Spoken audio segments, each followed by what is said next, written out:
Hi, Mystery Recap here. Today I'm going to explain a French horror thriller film called Evolution. Spoilers ahead. Watch out and take care. Nicholas is a sickly young boy living by the sea with his mother. One day, while swimming in the sea, Nicholas glimpses what appears to be a dead boy with a red starfish on his belly. Nicholas quickly picks his way across the striking dark rocks of his town shoreline to report his discovery to his mother. Mom immediately goes diving and brings back the starfish. But she tells him there is no dead body there. At home, Nicholas is given slimy meals for supper and his mother gives him a dose of medication. Nicholas asks his mother what sickness he is having. His mother explains that all boys on this island require treatments because their bodies will change and weaken as they get older. Later that night, all mothers on the island are seen gathering somewhere. They are going to the shoreline. Then Nicholas's mother brings back the dead body Nicholas saw before and the other mothers gather around it. The following day, Nicholas plays with his starfish after another boy mocks him for being afraid of it. He grows angry and attacks the boy. He later hacks off one of the starfish's arms. After his outburst, his mother takes him to a hospital for regular observation. At the hospital, a doctor injects a yellow liquid into Nicholas's stomach. He is then told to stay one night in the hospital. Nicholas later finds himself in a ward with other boys who have been similarly operated on. They begin to question what sickness they are having at night. The scene shows nurses who are watching videos of cesarean sections being performed. The following day, Nicholas is released from the hospital. He begins to suspect his mother and the nurses of having lied to him. He visits his friend's house, Victor, and they sneak out in the middle of the night to observe what the mothers are doing. However, on their way, Victor gets scared, so he runs back home. Nicholas continues his way in order to discover the truth. When he arrives, he's very surprised at what he sees. He sees the women lying together completely nude, riding around in the mud and passing an object from one to another. He immediately runs back home. A few hours later, at home, he sneaks a peek at his mother as she is showering off the mud. He observes that she has what appears to be suckers on her back. Back at the hospital, Nicholas is given an ultrasound to his mother's apparent joy. They hear the heartbeat of a fetus. Nicholas is then taken into a room to stay another night in the hospital. While waiting for the final surgery in that room, he meets other children, including his best friend Victor. Later that night, Victor is operated on. After the operation, a creature is taken out of his stomach and put in a jar. Victor dies during the operation. In the morning, Nicholas asks the nurse about Victor's whereabouts. The nurse lies and tells Nicholas that Victor is recovering. A nurse brings a conch shell into the ward saying that Victor has sent it to them. Nicholas's mother visits him and she brings food for him. However, he refuses to eat what she feeds him. When she becomes upset and begins to look through his sketchbook, he accuses her of not being his mother. They then sedate him and take away his drawing book. In the hospital, Nicholas develops a friendship with one of the nurses, Stella, who seems to have taken a liking to Nicholas. Stella sneaks Nicholas's crayons and draws with him. Nicholas's drawings include a dead boy and starfish, but also a bicycle, a car, a building, and a giraffe. Stella then tells him a secret. She shows Nicholas a file with pictures of women with suckers on their backs, including one of a young girl. That night she takes him down to the sea, shows him the suckers on her back, and allows him to touch them before taking him into the water.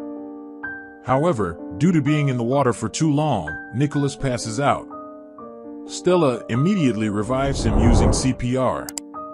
Nicholas goes back to the hospital. At night, he sneaks into another room where he finds one of the boys. When Nicholas approaches, the boy lays Nicholas's hand on his own stomach and he feels movement in the boy's body. After forcing Nicholas to press on his stomach, he begins to vomit. Nicholas runs away in fear and enters a different room. In that room, he sees one of the boys floating in a tank. Not long after, he is caught by a nurse and he is taken for the final surgery. After the surgery, Nicholas awakens in a tank. He is in restraints and sees what appears to be two babies inside the tank with him. He is shocked to see this, and he faints. Nicholas wakes up and again finds himself by the sea with Stella. They again enter the water, but this time she presses her mouth to his, as she swims with him, giving him air to breathe underwater.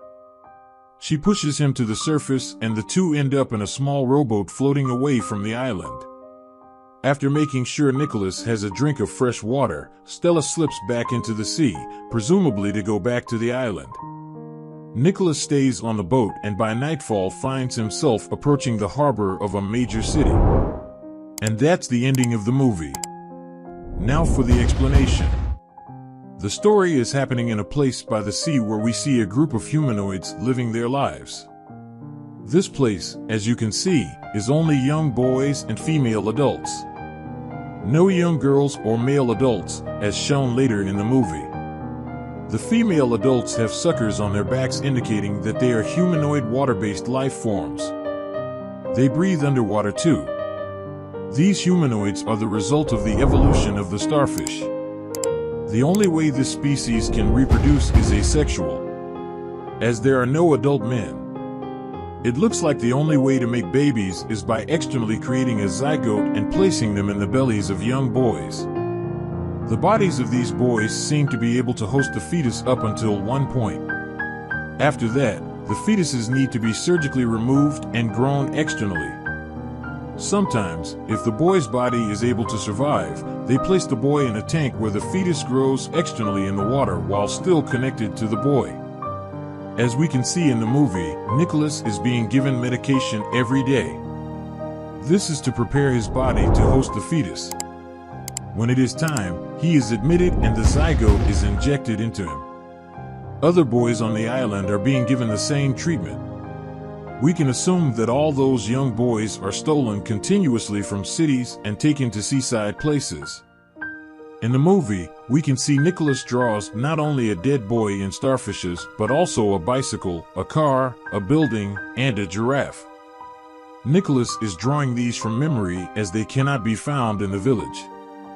This suggests that he was kidnapped as a baby and brought there. However, the boys grow, remembering very little about where they came from. At the beginning of the film, Nicholas saw a dead body. We can assume that he died while trying to escape and those women chose to keep it a secret. In the film, we also see the women lying together, riding around in the mud, and passing an object from one to another. This is a kind of birth reproduction ritual. Having a baby among them drives those women into a maternal frenzy, and they produce zygotes which are then gathered and injected into boys to impregnate them. In another scene, we're shown a glimpse of the humanoids watching a video of a cesarean operation. This is how they have been figuring out how to cut the abdomens without hurting the fetuses. It appears that the humanoids usually get the cesarean cut wrong and end up killing the host kid. We can see this happens to Victor, who dies after the operation. However, sometimes they are able to cut just right and transfer the host into the incubation tank. This happens to Nicholas, who survives the operation. Once inside, the fetuses grow pretty quick and the host stays alive, perhaps to be implanted with another zygote afterward. At the end of the movie, Stella, who genuinely loves Nicholas, decides to save him from his misery. She then sneaks Nicholas out and takes him to a boat. This appears to be the way the humanoids travel and enter into human cities to abduct kids. As it becomes night, Nicholas sees that he's approaching the shore of a human city. We can assume that he will be rescued and united with his original parents. And that's my explanation for the movie. Subscribe for more videos like this, turn on notifications, and leave a like to help the channel out. Thank you for watching.